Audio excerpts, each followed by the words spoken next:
Hello everyone, myself Christian Priyanka, faculty of the Knowledge Institute of Nursing, and today we learn about the psychiatric disorder in the pregnancy. So the most common disorder is the mood disorder, એટલે કે depression and the anxiety disorder.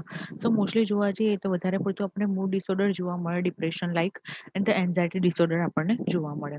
About depression ની અંદર જોવા જઈએ તો major depressive disorder છે, then dyspnea છે અને bipolar જે disorder છે એ આ depression ની અંદર આવે છે. So depression ના risk factor કેવા છે તો કે stressful life event કોઈ થઈ હોય તો recent death થઈ હોય કોઈ loved one ની ક્યાં તો પછી ફેમિલી હિસ્ટ્રીમાં કોઈ પ્રોબ્લેમ હોય તો history of the abuse or the trauma વાળી હિસ્ટ્રી હોય તો એક્સપોઝર ટુ ટ્રોમેટિક ઇવેન્ટ કદાચ કોઈ એવા ટ્રોમેટિક ઇવેન્ટમાં સફર થયા હોય તો ઇન્ટિમેટ પાર્ટનો વાયોલન્સ થતો હોય તેનો સિરિયસ અને ક્રોનિક મેડિકલ કદાચ પેશન્ટને કદાચ પ્રેગ્નન્સી દરમિયાન કન્ડિશન હોય તો એ પૂરતું એને કદાચ ડિપ્રેશન રહી શકે છે. Alcohol or the drug abuse હોય કાં તો prior episode of the depression પહેલા પણ ડિપ્રેશનના કોઈ એપિસોડ આવ્યા હોય એવી કન્ડિશનની અંદર અહીંયા આપણને પેશન્ટની અંદર પણ ડિપ્રેશન જોવા મળે. The major depression symptoms એ છે કે depressed mood, then anhedonia,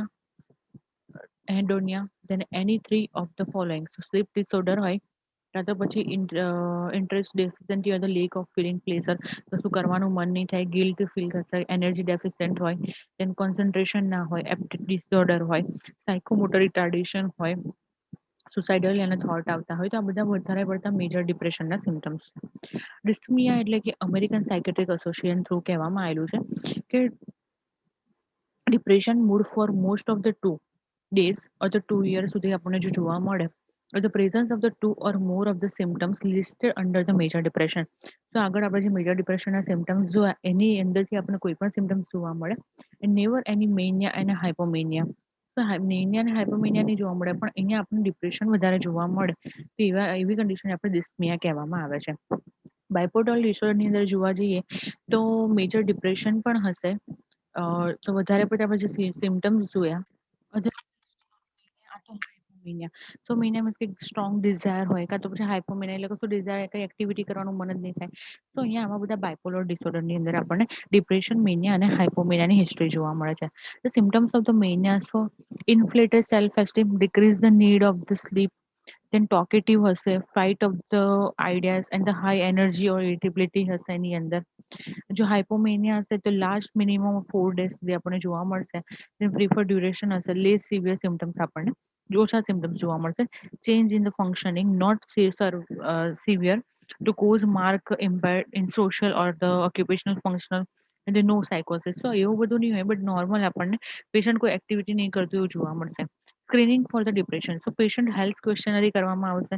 patient health બીજી ક્વેશ્ચનરી છે, પછી બેક ડિપ્રેશન ઇન્વેન્ટરી છે, centre of the epidemiological study કરવામાં આવશે, ડિપ્રેશન સ્કેલ ચેક કરવામાં આવશે. એનો ટ્રીટમેન્ટની અંદર જોઈએ તો કોગ્નિટિવ બિહેવિયર થેરાપી આપવામાં આવશે, કાઉન્સેલિંગ કરવામાં આવે, ફેથ બેઝ થેરાપી કરવામાં આવે, ગ્રુપ થેરાપી કરવામાં આવે, સાયકોટ્રોપિક મેડિકેશન આપવામાં આવે છે, યોગા, એક્યુપંક્ચર, દેન ફાર્મેકોથેરાપીમાં આપણે જોવા જઈએ એ બધી ડ્રગની નામ આપેલા છે કે SSRI છે, NDRI છે, એન્ડ SNRI છે, દેન ફ્લુક્સોટાઇન છે, એની અંદર જે બધી ડ્રગ આવે છે કે બ્રુકોફેન છે, દેન વેન્લાફેક્સિન છે, સો બધી ડ્રગ છે જે પ્રોવાઈડ કરવામાં આવતી છે. એની અંદર જે ટેરાટોજેનિક છે તો કે છે કે પેરોક્સેક્ટિન છે. તો સીવીએસ માલફોર્મેશન અથવા persistent pulmonary hypertension જોવા મળે છે. SSRIમાં છે VSD છે, રાઇટ વેન્ટિક્યુલર આઉટફ્લો ટ્રેક લિસન્સ કાં તો પ્રીટર્મ લેબર હોય, લો બર્થ વેટ બેબી હોય, RDS હોય. તો આવી બધી કન્ડિશન આપણને અહીંયા જોવા મળતી હોય છે. ટ્રીટમેન્ટ એનું મેનેજમેન્ટ છે કે disturb self esteem related to lack of the positive responsement of the one value and the word. So અહીંયા આપણને પેશન્ટનું જે સેલ્ફ એસ્ટીમ છે એ અહીંયા ડિસ્ટર્બ જોવા મળશે કારણ કે જે lake of the positive reinforcement છે એ અહીંયા નહીં હોય. હોપલેસનેસ જોવા મળશે, લેક ઓફ ધ એનર્જી જોવા મળશે, risk for the foetal ઇન્જુરી related to lack of interest in the self care. પોતાની સેલ્ફ કેરમાં પણ પોતાની કેર નહીં રાખે જેના કારણે તેને રિસ્ક થઈ શકે છે કે ફિટલ ઇન્જુરીના. Disturb the sleep pattern and the related to internal stress. તો સ્ટ્રેસ એટલો બધો હશે કે એની સ્લીપ પેટર્ન પણ ડિસ્ટર્બ થશે. Social isolation and inability to engage in the satisfying personal relationship. તો અહીંયા સોશિયલ આઇસોલેશન પણ જોવા મળશે. Powerlessness related to lack of inability to exert control. So એકદમ જ વીક પર્સન હોય એ રીતનું આપણને અહીંયા ફીલ થશે. મેનિયાની અંદર આપણે જોઈએ તો જે એન્ટીસાયકોટિક જે ડ્રગ છે એ પ્રોવાઈડ કરવામાં આવશે. then લિથિયમ કરવામાં આવશે કે જેના કારણે થઈને આપણે જોઈએ તો નિયોનેટલ સાયનોસિસ જોવા, લેથાર્જી જોવા મળે, then નોન ટોક્સિક ગોઈટર જોવા મળે છે, then બેન્ઝોડાઇઝેપાઇન છે જે ઓરલ ક્લેફ લિપેડ છે એના માટે આપવામાં આવશે, then કાર્બાઝેપિન છે, વાપોરેટ છે. એ બધી જે ટ્રીટમેન્ટ છે એ મીડિયાના પેશન્ટની અંદર કરવામાં આવશે. એન્ઝાઇટી, સ્ટ્રેસ અને ઓબ્સેસિવ કમ્પલ્સિવ ડિસઓર્ડર, ફોબિયાસ હશે કે એની અંદર આપણે જોઈએ તો કન્ટિન્યુઅર બિહેવિયર થેરાપી આપવાની, હાઇપ્નોથેરાપી આપવાની, એન્ટી ડિપ્રેશન થેરાપી આપવાની, બીટા બ્લોકર, બેન્ઝોડાઇઝેપામ છે. જનરલાઇઝ એન્ઝાઇટી ડિસઓર્ડર હોય તો એક્સેસિવ અનકન્ટ્રોલેબલ એન્ઝાઇટી અને વરી about the activity or event more than 3 of the following. So restlessness હોય, muscle tension હોય, difficulty with the concentration, sleep disturbance, fatigue, irritability.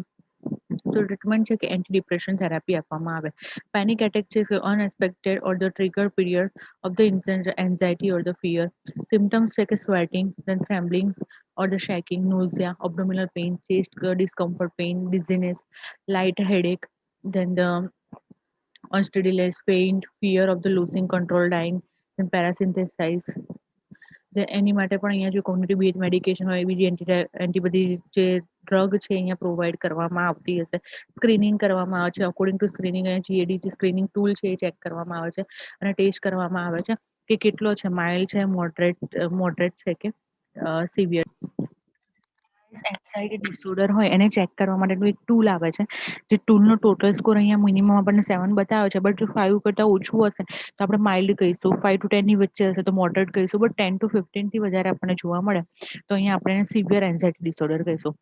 તો risk of the untreated depression and anxiety during the pregnancy, જો એને treat કરવામાં ના આવે તો burden of the disability, then prematurity, intrauterine growth retardation થઈ શકે છે. Risk of the postpartum depression થવાના ચાન્સીસ છે, પોસ્ટપાર્ટમ સાયકોસિસ, પોસ્ટપાર્ટમ જે ઓસીડી છે એટલે જે કમ્પલ્સિવ ડિસઓર્ડર છે એ અહીંયા જોવા મળશે, સુસાઇડ, ઇન્ફેસાઇડ્સ.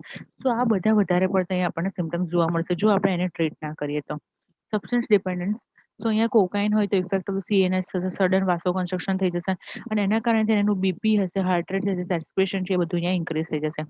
વાસો કન્સ્ટ્રક્શન થશે ત્યારે compromise the placental circulation, premature placental separation થઈ શકે છે, પ્રી ટર્મ લેબર કાં તો ફિટલ ડેથ થઈ, કારણ કે વાસો કન્સ્ટ્રક્શન થયું છે એટલે અહીંયા બ્લડ સર્ક્યુલેશનમાં પ્રોબ્લેમ જોવા મળશે. Infant form of the cocaine depend on the mother, so intracranial haemorrhage હશે એવા લોકોની અંદર અને વિડ્રોવલ જે સિન્ડ્રોમ હશે અહીંયા પેશન્ટની અંદર, એ જે ફિટસ હશે એની અંદર આપણને જોવા મળશે. ડાયગ્નોસિસ છે કે યુરિન કરીશું, ટ્રીટમેન્ટ છે કે એનું કાઉન્સેલિંગ કરવામાં આવશે. then એમ્ફેટામાઇન્સ છે તો અહીંયા જોઈએ તો high concentration in maternal circulation, newborn shows deterrence and the poor feeding at the birth and the growth restriction આપણને જોવા મળશે. then marijuana છે અને હેરિસિસ તો ટ્રેકિકાર્ડિયા થઈ જશે એની અંદર, a sense of the well being, then the extracted in a breast milk to reduce the milk production, loss of the short memory, then એની અંદર આપણે જોઈએ તો ક્રોસ જે પ્લેઝન્ટા છે, હેલ્યુસિનેશન છે એ માટે એને ફેનિસિલાઇન જો અહીંયા જોવા મળશે. નેક્રોટિક એજગોનિસ છે જેની અંદર જો કદાચ સેડેશન ટાઈપનું હોય કાં તો પછી રિઝલ્ટ આવે છે કે પીઆઈએસ વિથડ્રોલ સિમ્ટમ્સ છે તે અહીંયા એ આપવામાં આવે છે. એના કારણે તેને ઇન્ફન્ટ પર ઇફેક્ટ થાય છે કે small for the gestational age fetal distress થઈ શકે છે, મેકોનિયમ એસ્પિરેશન થવાના ચાન્સીસ છે કાં તો પછી વિથડ્રોલ સિમ્ટમ્સ થવાના ચાન્સીસ છે. ઇન્હાલન્ટ છે સો કાર્ડિયાક ઇરેગ્યુલારિટી હોય, રેસ્પિરેટરી ડિસ્ટ્રેસ હોય, લિમિટ છે કે ફિટલનું ઓટુ સપ્લાય માટે તો અહીંયા ઇન્હાલન્ટ પણ આપવામાં આવશે. આલ્કોહોલ છે કે ફિટલની અંદર આલ્કોહોલના કારણે ફિટલ આલ્કોહોલ સિન્ડ્રોમ જોવા મળે, કોગ્નિટિવ ચેલેન્જીસ આપણને જોવા મળી શકે છે. નર્સિંગ ડાયગ્નોસિસ છે કે આ ક્રોનિક જે સબસ્ટન્સ અબ્યુઝ હોય છે એના કારણે થઈને કદાચ એ પેશન્ટ જે પોતે છે, મધર છે, એને પણ ઇન્જુરી કાં તો પછી એના ફીટસને પણ ઇન્જુરી થવાના રિસ્ક છે. અત્યારે જે પોસ્ટપાર્ટમ સાયકેટ્રિક ડિસઓર્ડરની અંદર આપણે જોઈએ તો એન્ડોક્રાઇન ચેન્જીસના કારણે ચેન્જ ઇન બોડી ઇમેજ કાં તો activation of the unconscious psychological conflict કાં તો ઇન્ટ્રા સાયકિક જે recognise of become a mother, તો એ એન્ડોક્રાઇન ચેન્જીસ થશે, બોડી ઇમેજ એનું ચેન્જ થશે, અનકોન્શિયસ સાયકોલોજીકલ કોન્ફ્લિક્ટના કારણે થઈને કાં તો પછી એ પોતે મધર છે એવું એને ઇન્ટ્રાસાયકિક જે રિકોગ્નાઇઝેશન એ બધી અહીંયા એની ઇટિયોલોજી છે. બાયોલોજીકલ ફેક્ટર કેમ આવું થાય? ઘણીવાર જેનેટિકલ ફેક્ટર પણ અહીંયા અફેક્ટ કરે છે, એન્ડોક્રાઇન અફેક્ટ કરે છે, ઘણીવાર બાયોકેમિકલ કાં તો પછી સ્લીપ પેટર્ન એની ડિસ્ટર્બ થતી હોય તેના કારણે તેને પણ અહીંયા એને આ ડિપ્રેશન સિમ્ટમ્સ થઈ શકે છે. સાયકોલોજીકલ ફેક્ટર છે કે સાયકોડાયનેમિક એક્સપ્લેનેશન છે અને પર્સનાલિટી ફેક્ટર છે. સોશિયલ અને ઇન્ટરપર્સનલ ફેક્ટરની અંદર જોઈએ તો સોસાયટીનો એટીટ્યુડ જે હોય, then હસબન્ડ્સનો સપોર્ટ કેવો છે, લો સોશિયલ ક્લાસ હોય, અનમેરિડ સ્ટેટસ હોય, અર્લી સેક્સ્યુઅલ કાં તો મોરાઇટલ પ્રોબ્લેમ હોય, then પ્રીવિયસ અબોર્શન થયેલું હોય, અનસ્ટેબલ હોય, અનસપોર્ટિવ હસબન્ડ હોય. એની અંદર ટાઈપ છે કે પોસ્ટપાર્ટમ બ્લુ છે, પોસ્ટપાર્ટમ સાયકોસિસ છે અને પોસ્ટપાર્ટમ ડિપ્રેશન છે. તો પેશન્ટની અંદર આપણને પોસ્ટપાર્ટમ બ્લ્યુ છે, પોસ્ટપાર્ટમ સાયકોસિસ અને પોસ્ટપાર્ટમ જે ડિપ્રેશન છે અહીંયા આપણને જોવા મળશે. The postnatal blues, so the transient state of the mental illness occurring 3 to 10 days after the birth. So after the birth આપણને mental illness અહીંયા પેશન્ટની અંદર જોવા મળશે. એની અંદર જે symptoms છે એ આપણને weakness, mood lability, feeling overwhelmed, then the sadness, frustration, fatigue, then exhaustion, then or negative feeling of the towards the child કે એ ઓલવેઝ એનું ચાઇલ્ડ માટેની નેગેટિવ ફિલિંગ જ રહેશે, હેલ્પલેસનેસ થઈ જશે, ઇન્સ્યુમાં થવાના એના ચાન્સીસ છે. તો આ પેશન્ટને ટ્રીટમેન્ટની અંદર આપણે સાયકોલોજીકલ સપોર્ટ આપી શકીએ છીએ, self limiting. Then here her fear and the anxiety is dealt with the calm and the quiet approach. તો આપણે એને સારી રીતે એની ફિયર અને એન્ઝાયટી રિડ્યુસ કરવું પડે, રીએશ્યોરન્સ કરવું પડશે. એના ફેમિલીને પણ આપણે એને સપોર્ટ કરવા કહીશું. Postpartum depression so is developed within the 6 month of the childbirth. So બેબીનો જે ચાઇલ્ડ બર્થ થાય એના 6 મંથની અંદર આપણને પોસ્ટપાર્ટમ ડિપ્રેશન પણ જોવા મળે. Fifth of the symptoms of the 2 weeks. તો એની અંદર આપણે જોઈએ કે ડિપ્રેશ મૂડ હોય એનો સિગ્નિફિકન્ટ ચેન્જીસ આપણને જોવા મળે એના વેઇટની અંદર, સ્લીપ ડિસઓર્ડર હોય, psychomotor agitation and the retardation જોવા મળે, ફટીગ જોવા મળે, inappropriate feeling of the guilt and worthlessness જોવા મળે, impaired concentration, recurrent suicidal thought જોવા મળે આપણને. સ્ટ્રોંગ રિસ્ક ફેક્ટર હોય તો એની અંદર આપણને anxiety during the pregnancy, so કદાચ એન્ઝાયટી હોય પ્રેગ્નન્સીની, કાં તો depression during the pregnancy, stressful life event રહી હોય એની આખી પ્રેગ્નન્સીની, low level of social support એટલે કે સિંગલ મરાઇટલ સ્ટેટસ કદાચ એનું હોય, તે બહુ તો પર્સન એકલી છે એટલે એના માટે થઈને એની માટે બહુ એ રિસ્કી છે, માટે બહુ એ ટેન્શન વાળી વાત છે. હિસ્ટ્રી ઓફ ધ ડિપ્રેશન હોય, postpartum depression after the prior of pregnancy, તો કદાચ પહેલાથી જ એને પોસ્ટપાર્ટમ જે પ્રાયર પ્રેગ્નન્સી અને ડિપ્રેશન હોય તો પોસ્ટપાર્ટમમાં પણ આપણને આ જોવા મળે. એડિશનલ રિસ્ક ફેક્ટરની અંદર જોવા જઈએ તો બાયોલોજીકલ વનરેબિલિટી હોય, ફેમિલી હિસ્ટ્રી હોય, અનપ્લાન પ્રેગ્નન્સી હોય, યંગ મેટર્નલ એની એજ હોય, લો સોશિયોઇકોનોમિક સ્ટેટસ હોય, history of the interpersonal violence થતું હોય, કાં તો થાઇરોઇડ ડિસફંક્શન હોય, એના કારણે થઈને પણ અહીં હોર્મોનલ ઇમ્બેલેન્સ જોવા મળશે. આવા પેશન્ટની અંદર સ્ક્રીનિંગ કરવામાં આવે પોસ્ટપાર્ટમ હેમરેજનું. સો અહીંયા જો બિલો ધ 10 હશે તો એનો પોસ્ટનેટલ જે ડિપ્રેશન સ્કેલ છે, so require evaluation and possible refer to a mental health specialist. If 10 to 12 હશે તો present of the symptoms of the distress, repeat test 1 to 2 week consider a refer. અને 0 to 9 હશે તો if symptoms are persist for the more than 1 to 2 weeks તો further evaluation આપણે અહીંયા કરવાની જરૂર પડશે.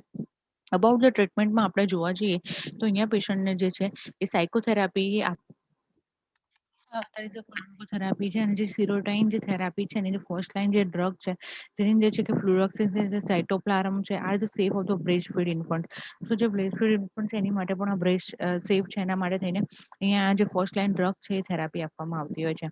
Only predictive sign of the postnatal depression પહેલેથી કઈ રીતના આપણે એના સાઇન છે ચેક કરીશું. So no visitor, no sharing news about the birth with relatives. તો કદાચ એ પેશન્ટ એવું હોય કે કોઈ જોડે કશું શેર જ ના કરે કે એને શું થઈ રહ્યું છે, કોઈ જોડે એનું જે પ્રેગ્નન્સીની ન્યૂઝ છે એ પણ એ શેર ના કરે.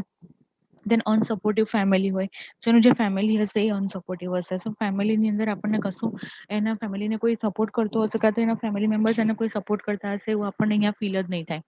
Maternal rejection or the ambivalence of the pregnancy, child birth or the newborn. તો અહીંયા મધર પોતે પણ એનો જે ન્યૂબોર્ન છે એને અહીંયા રિજેક્શન કરવાનું ચાલુ કરી દેશે. Then the aggressiveness of the newborn. તો એ મોસ્ટ ઓફલી તમે જુઓ તો વધારે પડતું એના જે બાળક હશે એના પર એ વધારે પડતું ગુસ્સે જ થયા કરતું હશે. Sleep disturbance or the severe nightmare. તો અહીંયા આપણને વધારે પડતું સ્લીપ ડિસ્ટર્બન્સ જોવા મળશે. Lack of the interest in newborn care. તો ન્યૂબોર્નની કેર પ્રોપર નહીં કરે. then intense feeling of the loss of જે પોતાને જે કશું ગુમાવી દીધું હોય એવું એને ફિલિંગ્સ લાગશે. Extremely feeling of the sadness, anxiety, guilt and anger. તો અહીંયા પેશન્ટ છે એને સેડનેસ, એન્ઝાયટી, ગિલ્ટ અને એ બધું એને ફીલ થયા હતા. નર્સિંગ ડાયગ્નોસિસ આપણે જોવા ગઈએ તો ઇનઇફેક્ટિવ ઇન્ડિવિજ્યુઅલ કોપિંગ મિકેનિઝમ આપણને જોવા મળશે, કારણ કે એનું સ્ટ્રેસ એના બર્થ રિલેટેડ એના બેબીના રિલેટેડ કાં તો નેગેટિવ એનો સેલ્ફ કોન્સેપ્ટ હશે. ઇમ્પેર આપણને અહીંયા સોશિયલ ઇન્ટરેક્શન જોવા મળશે. impaired family process and the impaired the parenting, the risk of the injury કે કદાચ એને પોસ્ટપાર્ટમ સાયકોસિસના કારણે ઇન્જરી થવાના ચાન્સીસ છે. ઇનઇફેક્ટિવ ફેમિલી કોપિંગ મિકેનિઝમ આપણને અહીંયા જોવા મળશે. જે પોસ્ટપાર્ટમ સાયકોસિસ છે એની અંદર develop within the 1 month after the delivery.